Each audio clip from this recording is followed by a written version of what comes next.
by African Americans in the mid-1800s. Essential question: how did African Americans face slavery and discrimination in the mid-1800s? North and South, slave and free. What two things did free African Americans living in both the North and the South face? 20.2 North and South, slave and free.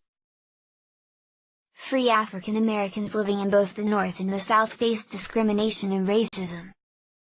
Free African Americans in the South most often found low-paying jobs. Most worked as laborers, craftspeople, or household servants in towns or cities. Many white Southerners viewed free blacks as a dangerous group. 20.2 North and South, slave and free. The law defined slaves as property. Legally slave holders could buy and sell slaves, they could leave slaves to their heirs, but in many states they could not set slaves free. 20.2 North and South, slave and free. Besides unequal treatment policies of segregation separated blacks from whites in nearly all public places. Black children were often denied entry into public schools. Some states set up separate schools for that purpose. 20.2 North and South, slave and free. Some northern blacks started their own schools, churches, and self-help organizations. 1853 free blacks formed the National Council of Colored People to protest the unequal treatment they received. The spirit and courage of free blacks was evident. Many whites felt slavery was a horrible way of life. 20.3 The economics of slavery. Only wealthier planters can afford to buy slaves. Most white Southerners didn't own slaves. If that's the case, then why did the South remain so loyal to slavery?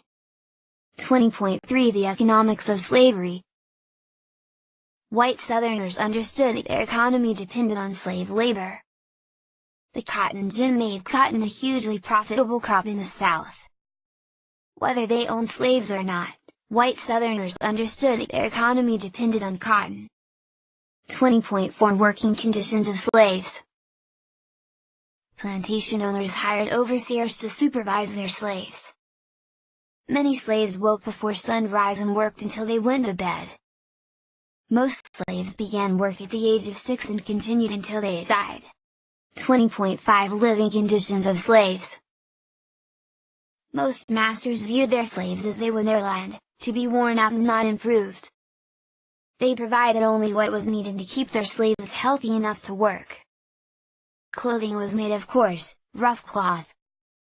They lived in log huts and slept on bare ground.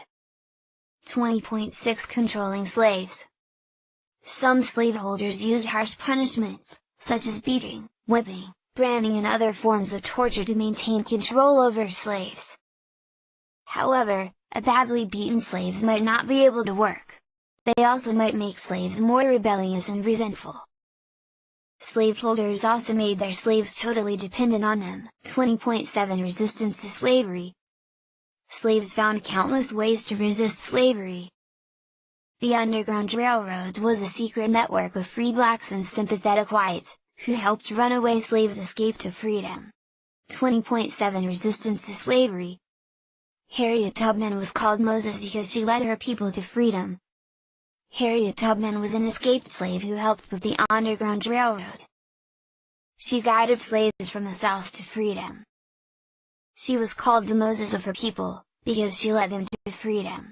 20.7 Resistance to slavery. Resistance to slavery took many forms. Nat Turner resisted slavery by organizing a violent rebellion. Nat Turner was a slave who, along with his followers, set out to kill every white person they could find. They killed 57 people in 2 days. 20.7 Resistance to slavery. Southern states responded to slave rebellions like the one staged by Nat Turner by passing even stricter slave codes or laws. These slave codes by defining the status of slaves and the rights of masters. 20.7 Resistance to slavery. The most common way slaves resisted slavery was by finding ways to quietly rebel. Field hands would pull down fences, break tools, or work so sloppily that they damaged